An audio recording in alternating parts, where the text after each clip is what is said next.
समुदाय की रक्षा के लिए गौरवशाली जो हथियारों का, जिसके हम बुलेट, गोफर, तीर, कमान कहते हैं, इनको भी हमें इनके महत्व को जन जन तक पहुंचाने के लिए, आवाम तक पहुंचाने के लिए पाठ्यक्रम में शामिल किया जाए। यह भी सार रूप में निकल करके आया।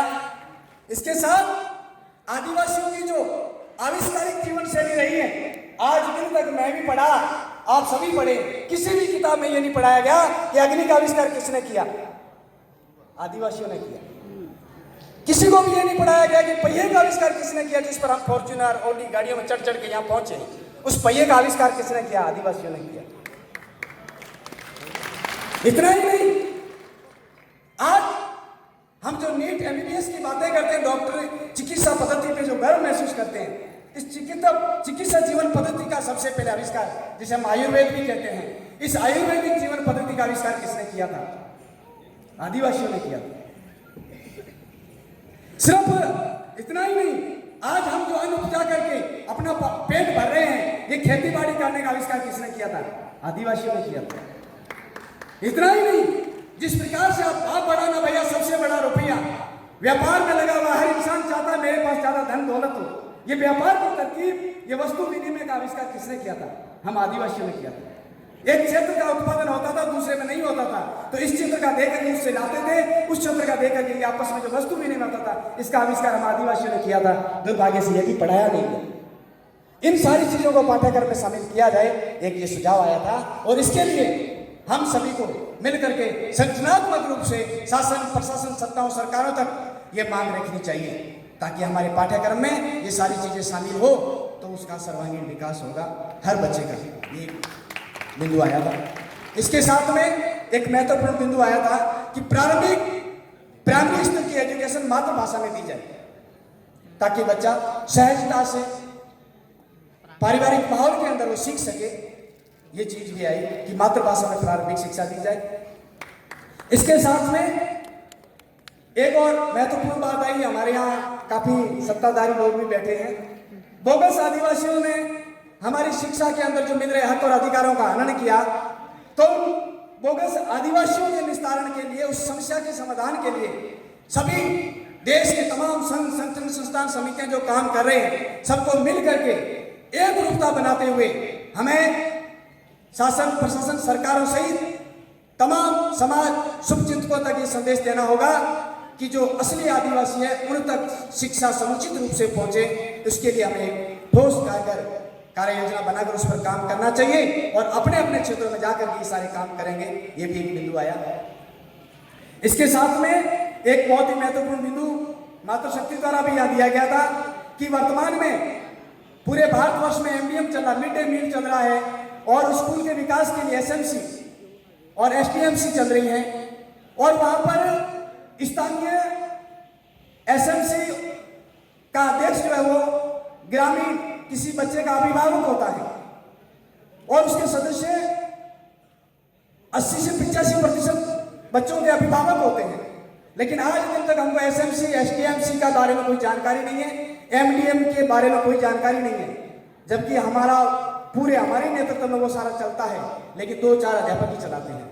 आप सभी को जागरूक करना होगा, जो पढ़े लिखे जानकार है वो आम जन को समझाए, और हमारा जो वहां पर जिम्मेदारी बनती है वो सभी को समझा करके स्कूल की जो प्रॉपर मॉनिटरिंग है वो सारी हम करें। इसीलिए एसएमसी और एसटीएमसी बनी है। तो आप सभी SMC, STMC, school management committee, school development management committee, ये जो बनी हुई है, इसके अंदर जो भी सदस्य है, वह जो जागरूक लोग हैं वो अपने गाँव वालों को समझाएं, क्योंकि 90% स्कूल में, मैं खुद साथ टीचर हूँ, मुझे यह अनुभव है और कड़वा सच है कि सबसे अनजान आदमी को एसएमसी और एसडीएमसी का अध्यक्ष बनाया जाता है, और खाली चेक में साइन करा करके मुट्ठी भरी पैसा आता, ज्यादा नहीं आता है, लेकिन उसका वो जो प्रस्ताव लेते हैं उससे साइन ही करवाते हैं, उसे ये नहीं पता कि प्रस्ताव क्या दिया गया।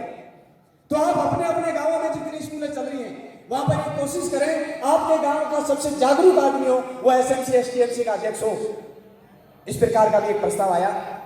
इसके साथ में हमारे लिए बहुत ही महत्वपूर्ण चीज आई थी, कि शिक्षा के साथ में संस्कृति। हम जिस प्रकार से अच्छी शिक्षा हासिल करके और गांवों से शहरों की ओर पलायन कर जाते हैं, हम शिक्षित बन जाते हैं और अपने आप को सभ्य और संस्कारी बता करके हमारी संस्कृति को भूल जाते हैं। हम pant suit tie suit boot और साड़ी में गौरवान्वित महसूस करते हैं, हमारी सभ्यता संस्कृति भूलते जा रहे हैं। शिक्षा का ये उद्देश्य कतई नहीं है। आप शिक्षित बने, उच्च अधिकारी बने, प्रोफेसर बने, डॉक्टर इंजीनियर बने, जज बने, लेकिन अपनी सभ्यता और संस्कृति को कभी नहीं भूलें। आप हम ये नहीं कहते कि आप 24 घंटे ट्रेडिशनल वियरिंग पहने रखें। आप कम से कम बार पर्व, होली, दीपावली, घर पे कभी कोई प्रोग्राम हो, उस दिन अब इस प्रकार की जो अपनी ट्रेडिशनल वियरिंग होती है ये पहन के जाए, ताकि आने वाली पीढ़ी कभी ये भूल नहीं जाएगी पापा ये क्या है, टर्बन है, पापा ये क्या है, धोती है, ये भूल नहीं जाएगी। इन अपनी संस्कृति को भी जिंदा रखोगे। समय अभाव से कुछ और भी बिंदु आए थे, लेकिन मैं सदन की गरिमा का ध्यान रखते हुए एक बहुत ही इंपॉर्टेंट बिंदु मैंने नोट भी किया था, चलो ये भी बता देता हूँ। इनकी दिली तमन्ना भी थी, आदिवासी ऑल इंडिया एम्प्लॉयज फेडरेशन की तरफ से एक सुझाव आया था कि शिक्षा का समुचित लाभ तभी मिलेगा जब हमारे आदमी शासन, प्रशासन और सत्ताओं में जाएंगे।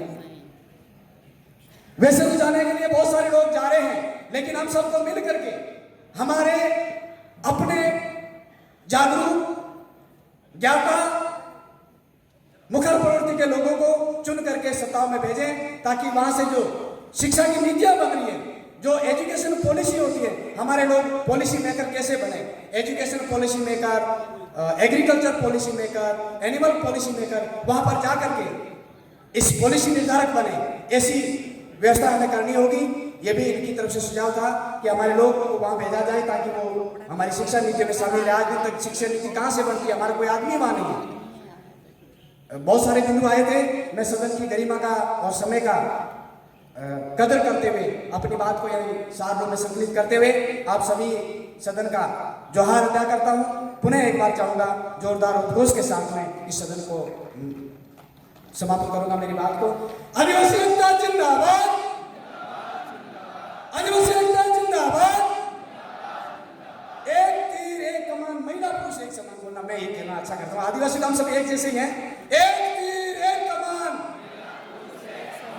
एक तीर एक कमान। जोहार, धन्यवाद।